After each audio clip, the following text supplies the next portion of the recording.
there's just something that changes within you whenever you grow accustomed to uncomfortable situations that you really just have no other choice but to work through, Hmm. right? Well, I'm sorry, you either have a choice to work through or not do, right? And so what are you going to choose, right? Are you going to choose to not work out? Are you going to choose to not do the workout, or are you going to choose to get under that set and take it for a ride and you know see if that fifth rep is there.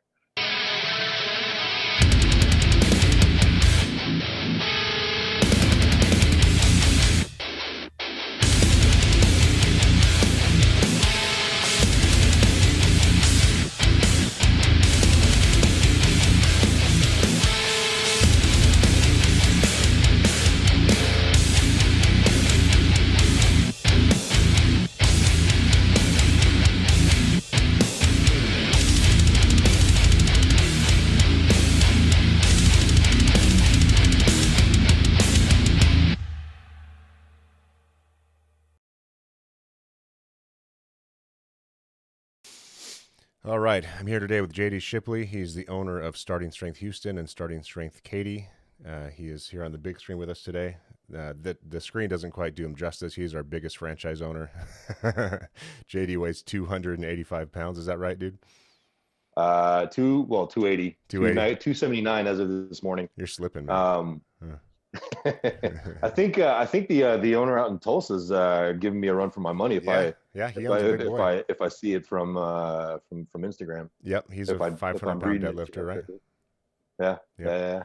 yeah, Um, yeah, so I wanted to have JD on today because he is a brave fellow. Let's put it that way. It would have been he would have been either called brave or silly, me included in that, based on the fact that he decided to sign up to open up a starting strength gym before we had any opened. So he basically just bet, a $250,000+ on an idea, which was thanks for the trust, JD. I think that speaks to the power of the brand and Ripato's reputation. But yep. yeah, I remember sitting down with JD in Wichita Falls with Rip, talking about doing multiple gyms. He ended up doing one in Central Houston inside the Loop. That gym is full with a waiting list, and then he just opened Starting Strength Katy. So JD is doing a hell of a job, and I wanted to have JD on the podcast today to ask him basically why in a few ways. So first, JD, why did you decide to open up a Starting Strength gym?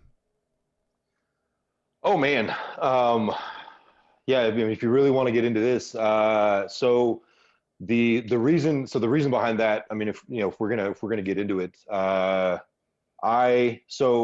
found Starting Strength back in around 2016. I had I worked out in high school and in college and stuff like that, but I had I was always a big guy. I was 6'3", 235, and I had what I called fitness ADD. I would jump around from one modality to another. I just kind of looking to exercise and enjoy enjoy the activity. But I would often get frustrated or come back to the frustration of not being as strong as a guy I thought my size should be. And so one day, I understood surface level, right, compound lifts, right, squats, and that sort of thing. Um, but so I just decided one day, I'm done with all the running, I'm done with all the cardio, and I'm just going to lift heavy, and I want to get stronger. And so I found a program. More and more I looked into it. It's more and more I saw the name Starting Strength and Mark Ripito. So then I looked into that, and then the more I looked into that, I realized that the program that I had started with was a ripoff of Starting Strength. And then coming from a an engineering and a kind of a technical background, when I saw the way the lifts were broken down and the concept of moment arms was discussed, I mean it just jumped out at me. I mean there was no there was no arguing with it, right? There was there's no arguing with the fact that the lifts were taken down to first principles and were built up from there. And in an industry that's full of BS, it just cut right through it. So I thought, well, here we go. And started doing, started training, started getting into online coaching. And then pretty quick, actually, obviously I talked to everybody about it, right? Started gaining a little bit of weight, started putting on some size, went from 230 to about 255. And, uh, people noticed, right? And I talked a lot about what I did, and I started, kind of coaching some friends. And round about this time, I had come back to my faith, and I spent a lot of time, because at work, just work wasn't getting what it should, right? So the concept of do all you do to the glory of God, like that was not at all God honoring, right? It wasn't there. So I spent a lot of time in prayer, like what do you want? Like what am I supposed to do?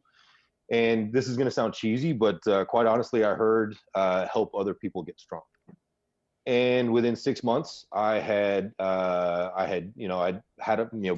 made a plan to start working on becoming a coach. Right, I didn't have a path forward to, but I knew that the end goal was, I was going to become a starting strength coach, and I was going to open a gym, and we were going to get started. And that was September of 2018 when I started.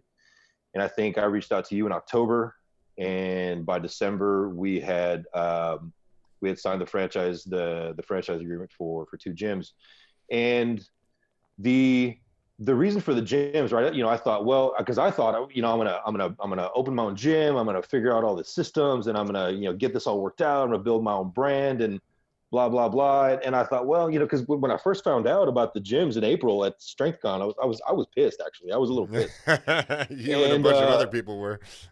well, but because I thought, damn it, like now I got to compete with this, and like how am I gonna do that? And the more and more I thought about it, well, I could, because opening a franchise, buying into a franchise, it's an upfront investment, right? Like the look of the franchise is going to be more expensive, like a lot of the stuff's going to be dictated towards you, all that sort of stuff. And I thought, well, if I can spend I could buy into the franchise, I can do that, spend the money up front, or I can spend probably, at least equal, if not more, fucking my way up through it, messing my way up through it.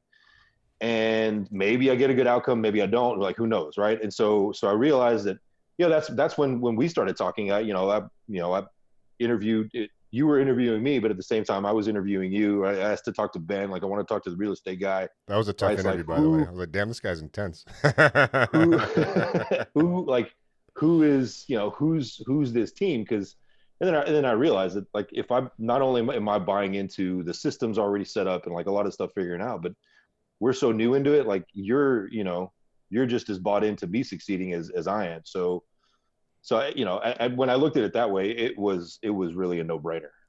It didn't make any sense otherwise, to do anything different. So yeah, over three, I guess it's 4 years later, here we now 3 or so years, here we are now.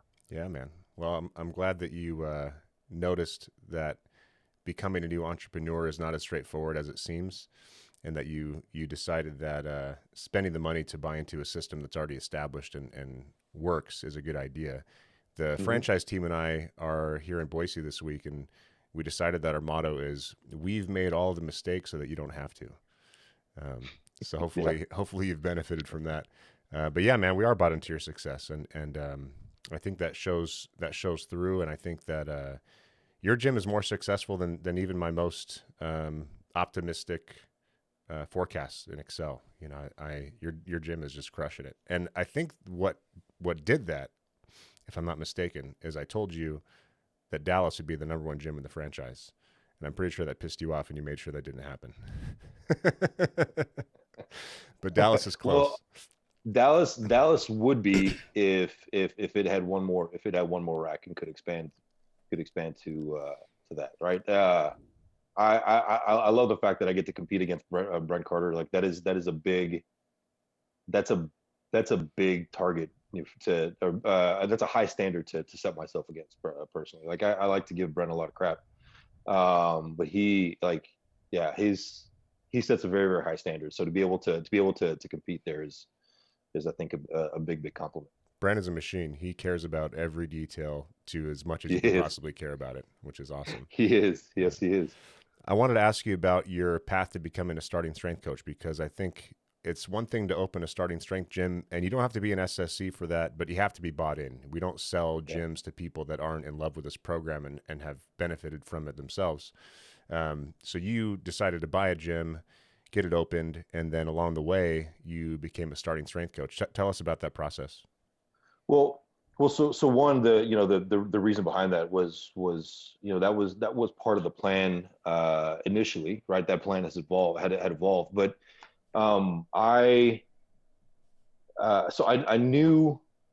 When I say I knew in principle. Like I didn't know from experience, but so that knowing was really surface level. But I knew that it was difficult, um, and so um, I knew that it was going to be a difficult process. I didn't really realize it until I got into it. Right, I thought I was doing better in terms of my ability to coach. Before I met Josh and Shelly and the other coaches, but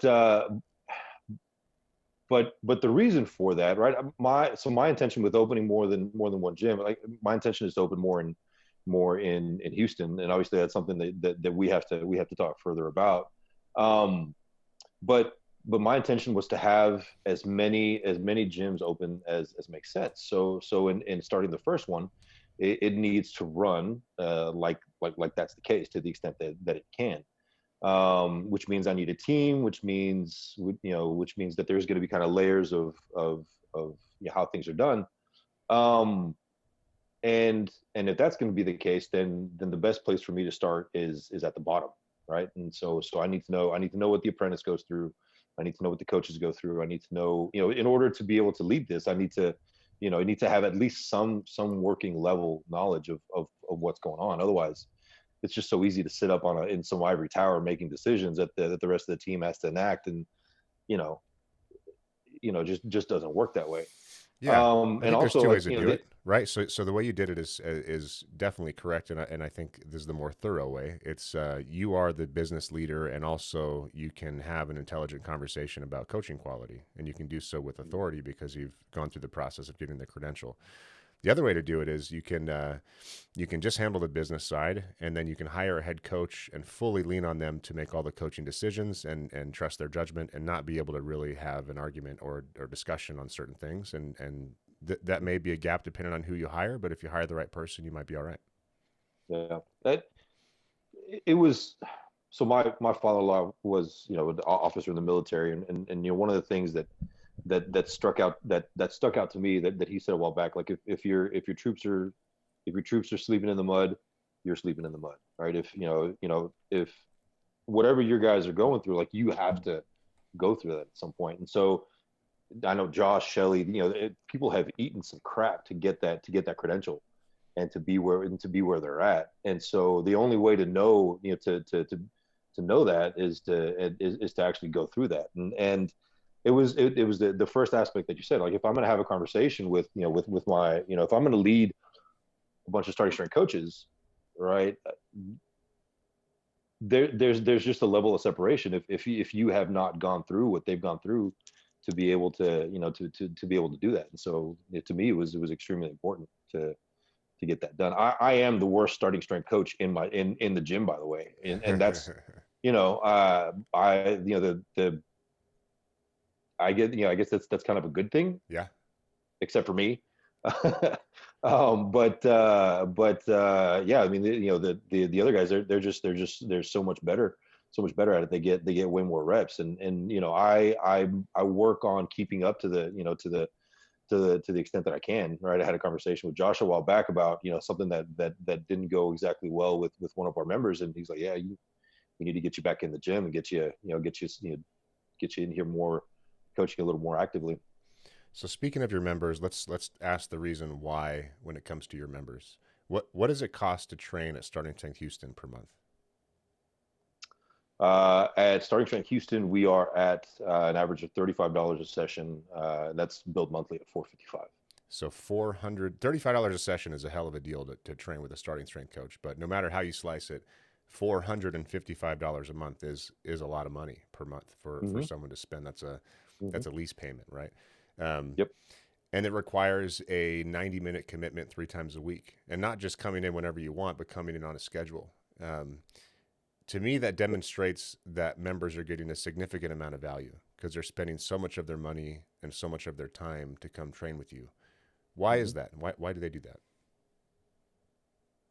Um, I think whether or not it is explicitly understood at the very least that implicitly our members understand that being stronger is better, right? They understand the value of strength. They understand the need to do it, and they're looking for help in either getting started or in continuing it, right? And so um, yeah, so that I think is a common thread across all of our members. Is there a particular example that jumps out at you of someone that's really benefited from what you guys do in the gym since you've opened? Oh my gosh. I would say pick one. I mean, pick any of them. So one of our favorite members her name is Alexandra. She we did a case study on her actually around this time last year, and we're working on getting a follow up set up as well. But she started at Houston. She's moved over to Katy now. But I forget what her starting weight's on. Her it's on the case study. But it's like, for example, an 85-pound deadlift or something like that. And then just a few months ago, she's putting up 225. She is 70 years old. All right, both hip had both hips replaced. It- just and she'll tell you, right? She's able to get around better. She's not having to walk around with a walk with a walker, or not a walker, but a cane. She's just she's that much more independent, because of her ability to, or her the work that she's put in getting stronger. And one of the things that we love about her is that there's just absolutely no quit in this lady. She's extremely consistent, right? Even when it's a pain in the butt, even when she worked in Katy, was driving into Houston, which is at least a 45-minute drive, if not more, during traffic.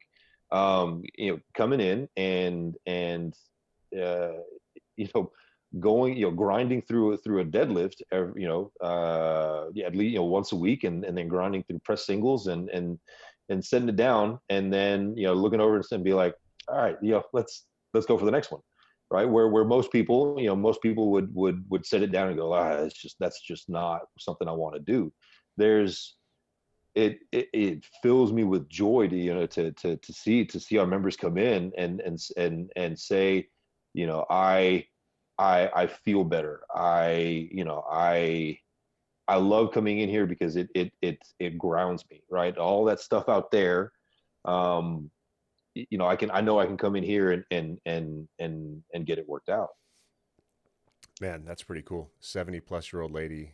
Maybe we'll throw a picture of her up on this episode. Um, We walking, got some B-roll for you. yeah, walking with a cane, coming and training with you guys, and pulling 225 pounds is pretty sweet.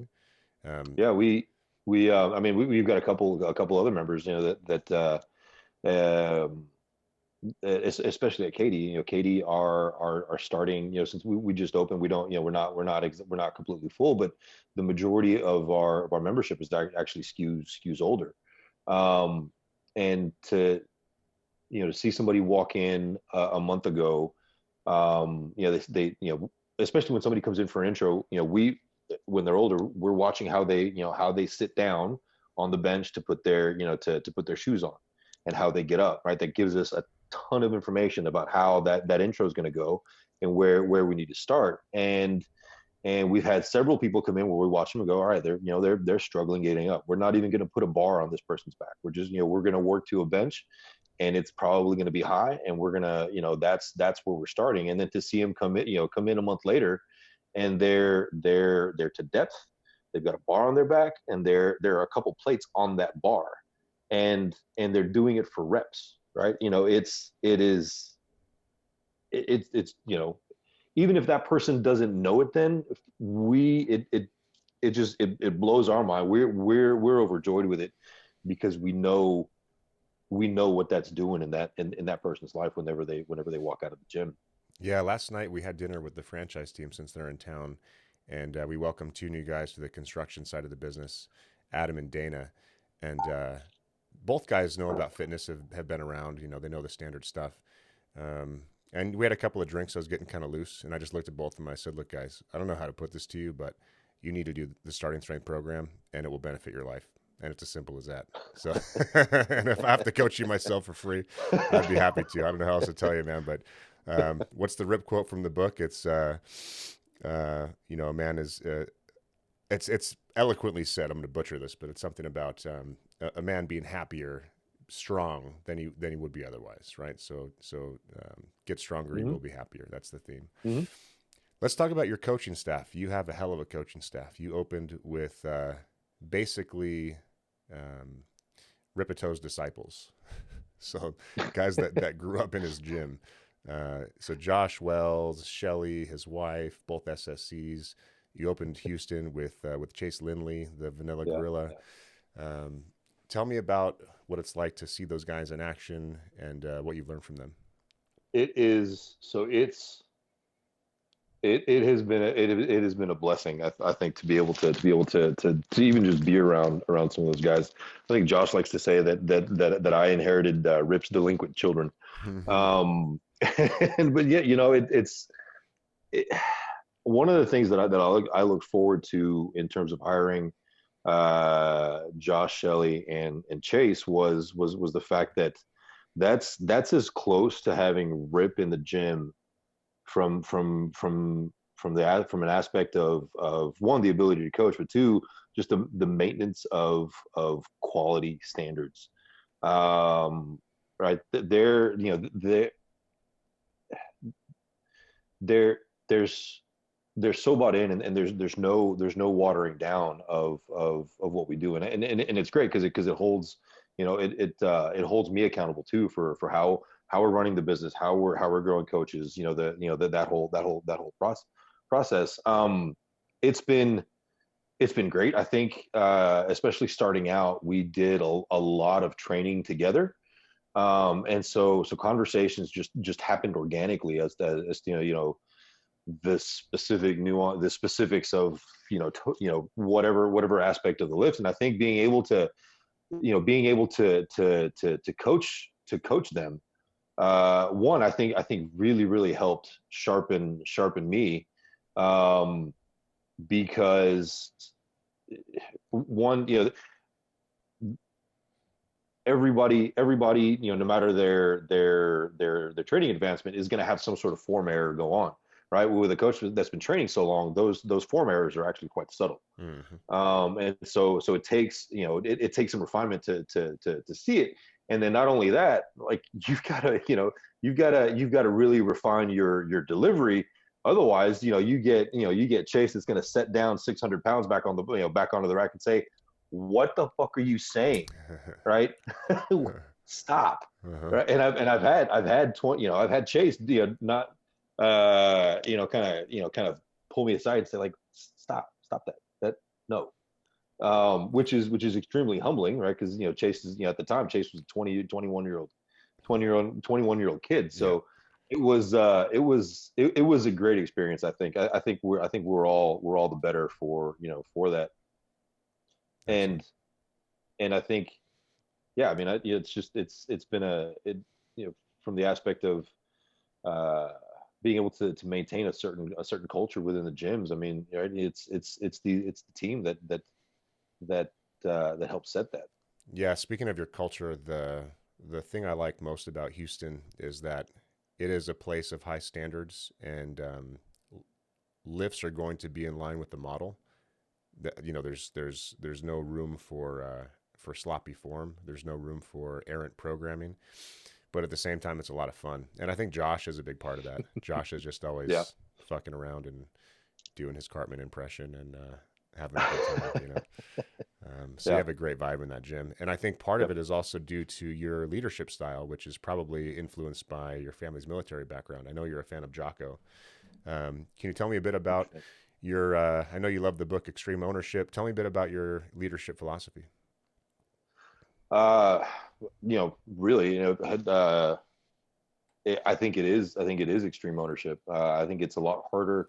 It's one much easier said than done. So I'm probably, I'm probably not doing it correctly, but to the extent that I can, everything that goes on in the gym is my responsibility and ultimately my fault, right? And that obviously we do hold the team accountable for things that are under their control. But if something goes wrong, I hope my team says would repeat this as well. But I try to look at what I am doing, what I'm bringing to the table, before before looking elsewhere for answers. And I don't think that you can run an organization successfully any other way. You'd be a terrible politician. You know that? Or maybe a good one. You'd have to learn how to pass the buck better than that. Let's talk about your specific situation. So what strength has Yeah. done for you? So you said you were 235. You're about 280 now. I know you're a former collegiate rugby player. Um, what specifically has strength done for you other than making you look like an ox? Um, uh, so I've got a whole list of notes of stuff like talking points and stuff, and just kind of getting prepared for it. But man, I think um, so. Obviously, there's the physical, which is always great, right? It's always great to be to darken a doorway, that sort of thing. But I um actually Tony, one of the head coach at Houston now, and I were having a conversation about kind of our next interview with one of our members, and the phrase that came up in my mind was um, the intangible benefit of of strength training. And it's a secondary benefit, I think, but it's oftentimes the most important.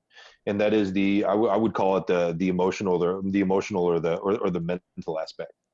Right there is, we've all talked about this, but there's just something that changes within you whenever you grow accustomed to uncomfortable situations that you really just have no other choice but to work through, Hmm. right? Well, I'm sorry, you either have a choice to work through, or not do, right? And so what are you going to choose, right? Are you going to choose to not work out? You're going to choose to not do the workout, or are you going to choose to get under that set and take it for a ride, and you know see if that fifth rep is there, right? um there it For the people listening that haven't experienced that, this is going to sound completely alien.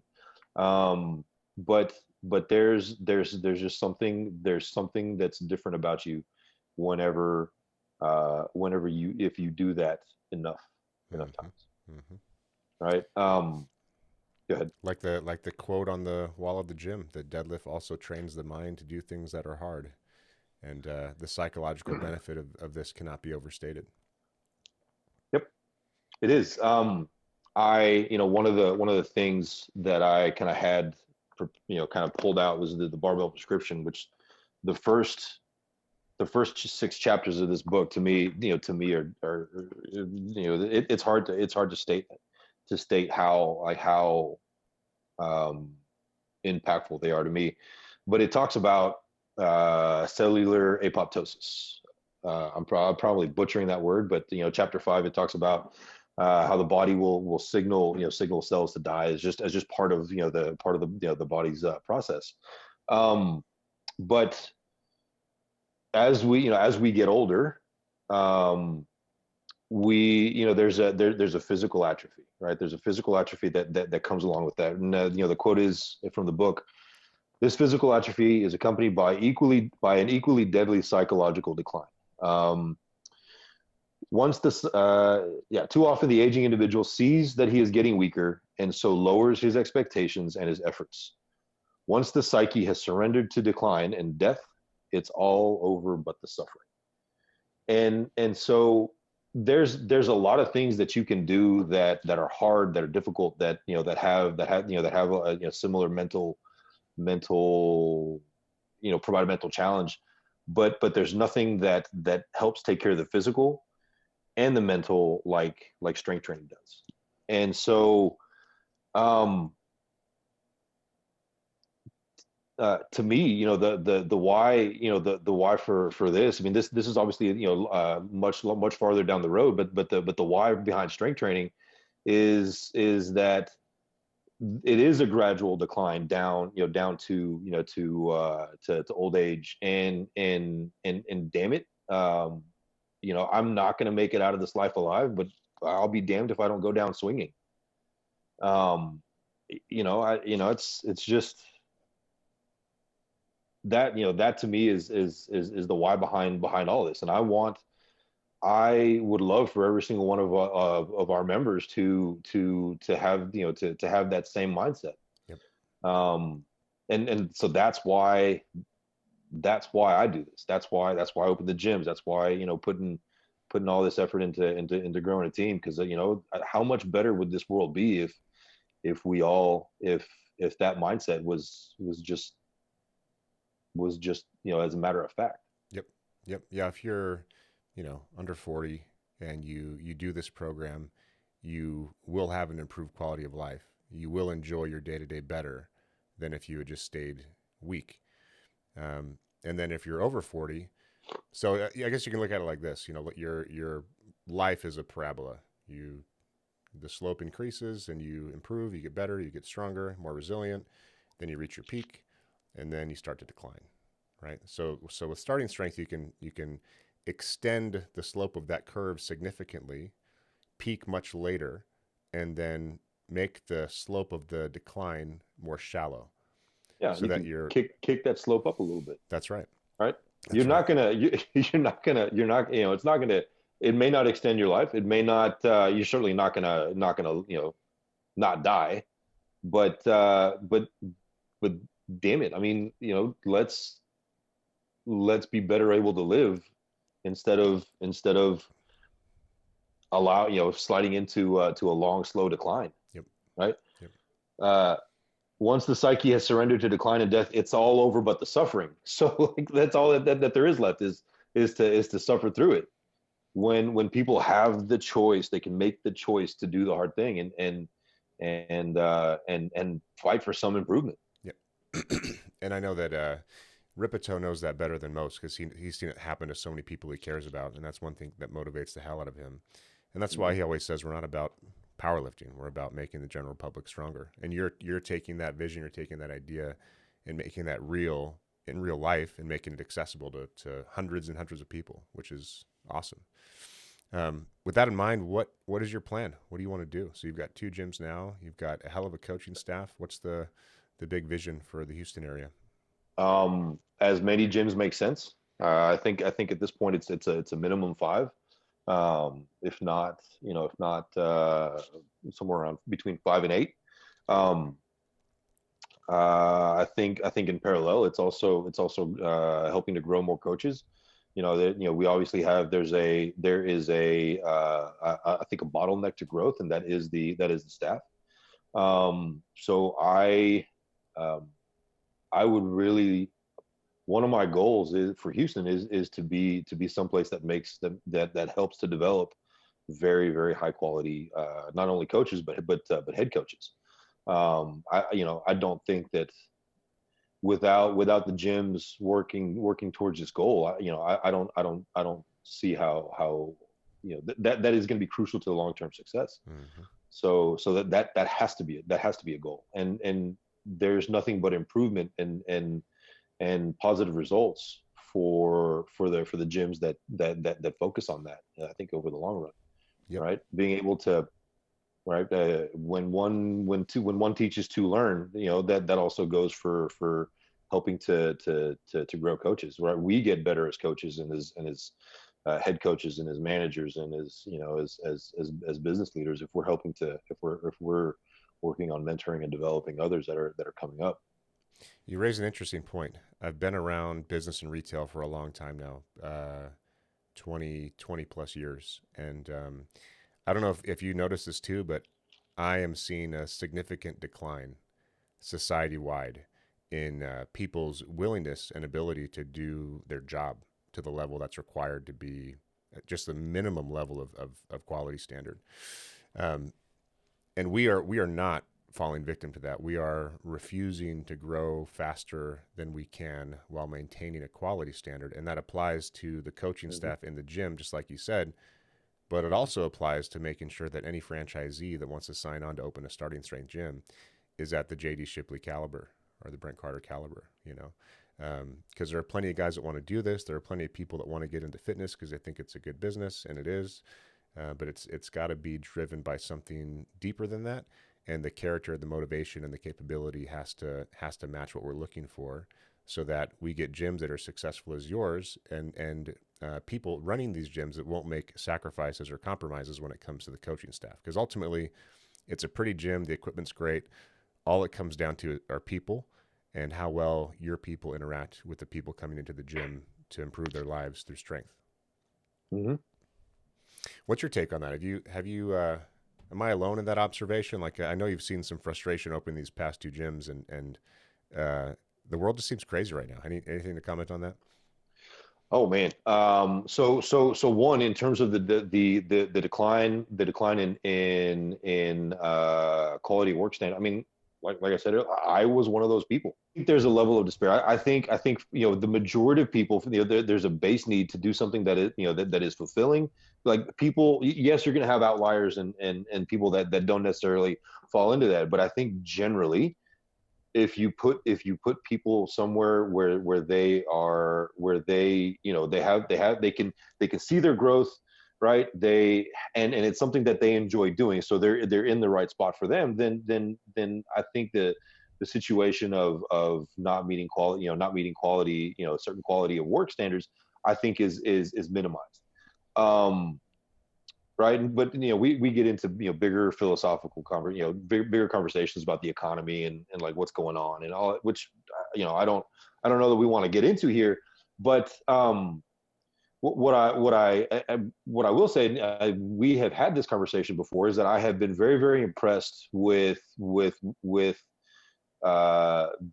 franchise team's growth strategy, in that it is very, very careful, and you've been very, very, very selective with the franchisees that have been brought on board, for that reason, right? Because my understanding of the franchising industry is that a franchise makes money not necessarily by doing the thing that's on the billboard, but by going out and selling as many franchise locations as possible, selling like hotcakes, Yep. which is fine if you're a Jimmy John's, or you're a McDonald's, or you're a Fast Signs, or you're whatever, something that doesn't depend on an extremely high quality service. Yep. But what brings people to starting strength, or what keeps them, is the fact that service is extremely high. Mm-hmm. That quality is extremely high, Mm-hmm. which is you're just naturally going to limit the selection of people available to do. And then, so if because I'm sure it would be easier to sell another 30-40 locations, and improve your the franchise organization's finances, Yep. to be able to do all the other things that you want to do. But ultimately, that what then waters down the quality of the people coming in, which make bad decisions, which ultimately hurts the rest of the teams. So I've been very, very impressed how with your focus on long term growth through quality, and as in exchange for the ease of short term gains. Yep. Yep. A lot of our peers in the industry are venture capital or private equity backed, and their shareholders don't give a damn about the long term. They want to Yep, they want a squeeze, quick return. yeah, they want to squeeze as much money out of things as possible and flip it. And I know someone that worked for the CEO of Exponential Fitness, which owns a bunch of brands like Row House and all these others, and his goal was to have $1 billion exit, and he drives a Lamborghini, and that's cool. It's just we've got different motivations. The franchise company is not cash flow positive yet. We could be. We could do the other stuff that other franchise companies do. We could sell these things to anyone that wants to buy. We could mark up the equipment. We could make a profit on all these services we provide to you. But we make our money based on franchise fees to people that we think are going to be successful. And then most importantly, we make our money from gyms that are successful. So your full gym in Houston is thrown off royalties, and we take a percentage of your gross revenue. And that's not going to be a super profitable, enticing thing for several years, but we're patient. And one of the things that we're doing to make sure we stay patient is ensuring that the people that make decisions at the franchise company also own a gym. So I'm a part owner of a gym. Our COO is, our CTO is, and I'm looking, just like you, I've got a succession plan to make sure that there are no gaps in the leadership strategy for this company. And if there's any problem with me, health-wise or whatever else, the company can still keep growing.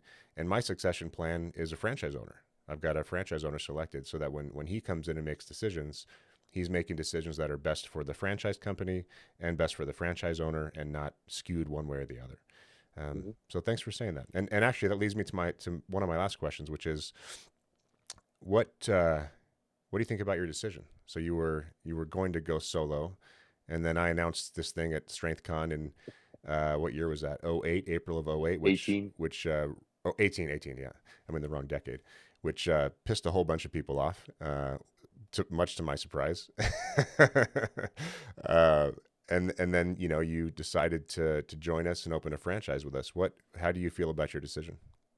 I wouldn't look back. I mean, there's no looking back at this. Uh, I have the opportunity to lead an amazing team, to grow, to grow a business, that does well financially. Um, and we get to help people make better, help make people better. What, what more what more can you look for? I mean, can you ask for? I realize through this process, I realize that I am a horrible employee, and so I get to, uh, I've gotten to be, to I have the opportunity to move away from that, and do something that is financially meaningful, and just beneficial to the greater society, the greater society. Like, what more can you ask for? It is the holy grail. I mean, if you get to do work in a domain that you enjoy, so for me, it's strength training, um, and work with people that you enjoy working with, and help people get better. And then for me, eventually, you're there already, but I'll get there eventually. Make some money while doing it. What else is there? That's kind of everything, isn't it? Mhm. So I feel the same way. We're glad to have you, man. Is there anything Thank you. else you want to mention from your notes that we didn't cover? No, no, the biggest thing was just that the go down swinging, right? Yep. That's basically what it is, right? Don't take status quo as as something that has to be. And treat your doctor like a consultant, and don't let them make decisions for you. And we have Yep. a case study, I believe it's coming out of Boston, with a 90-plus-year-old gal who was getting around okay. I think she was on a walker. She got bumped into and had an injury, and was told she'd be hobbling around and not able to step onto the damn platform in the gym. And they've already changed that, and they're going to make her even better. So I'm excited for that case study to come through. Yep. Well, thanks for your time, JD. And for those that are watching, if you believe you are a JD Shipley and you want to do this thing, apply and let's talk. Own.ssgyms.com is the website.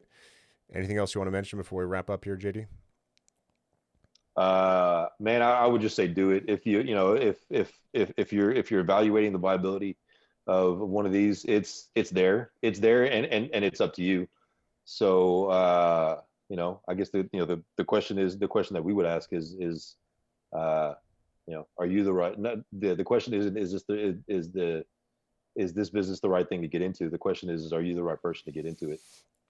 Yeah, I think it's my goal in creating this business model was to make it just like starting strength, where the program works when you apply it correctly. And it all comes down to compliance. It all comes down to the individual. And I think we've done a good job of that so far.